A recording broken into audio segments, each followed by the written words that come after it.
Good afternoon, I'm Susie Nordquist and this is your afternoon news fix for Wednesday the 15th of May. The Prime Minister is promising a no-surprises budget on May the 30th. Chris Luxon has delivered a pre-budget speech to the Auckland Business Chamber.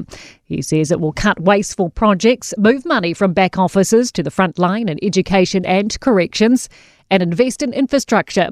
He is also reiterating National's flagship election promise to deliver fully funded tax cuts. It's what low and middle income families need us to do to respond to the cost of living, and it's what the government needs to do to get our financial books back in order. No bells, no whistle, just the basics done brilliantly. Foodstuffs says its facial recognition technology includes measures to prevent discrimination. The retailer is halfway through trialling cameras in 25 stores. They can help identify repeat offenders who make up a third of crimes last quarter. The trial has been accused of targeting people of colour.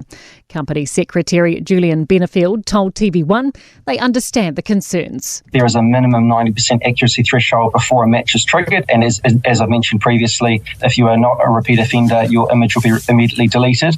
Foodstuffs North Island has had more than 5,000 cases of retail crime in this year's first quarter. New Zealanders are shopping around online for the medicines they need that our health system isn't providing. Figures released to Blackland PR under the Official Information Act reveal about 8,000 packages of unregistered medicines between 2018 and 2022 were intercepted and destroyed. Close to half were for antibiotics and treatments for erectile dysfunction. Blackland PR Director Mark Blackham says the figures reveal a gap between what patients need and what is funded. Medicines should be a little bit more readily available and in greater variety, and then people wouldn't need to shop internationally. The country's population is continuing to climb, even as record numbers of Kiwis move abroad. Latest Stats NZ figures show the country's estimated population is now almost 5,340,000. That is up from just 5 million just 4 years ago.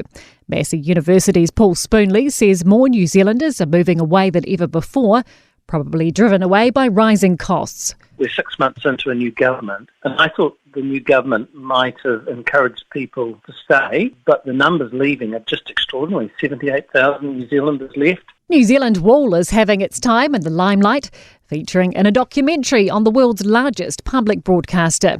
Germany's national channel will play the 8-minute documentary, which has the potential to reach about 60% of the country. The crew is filming at wool carpet manufacturer Bremworth and will travel to other processing plants and farms around the country. To sport now, and New Zealand snooker legend Dean O'Kane has died after an accident at his Waiheke Island home. The 61-year-old was a quarter-finalist in the World Snooker Championships in 1987 and again in 1992. Super Rugby's top two sides, the Blues and the Hurricanes, have rested a swag of players, each from their matches against the Highlanders and Moana Pacifica this weekend.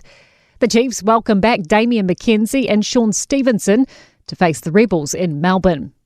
I'm Susie Nordquist and that's your latest news fix. We will be back with the next update tomorrow morning from the Newstalk ZB newsroom.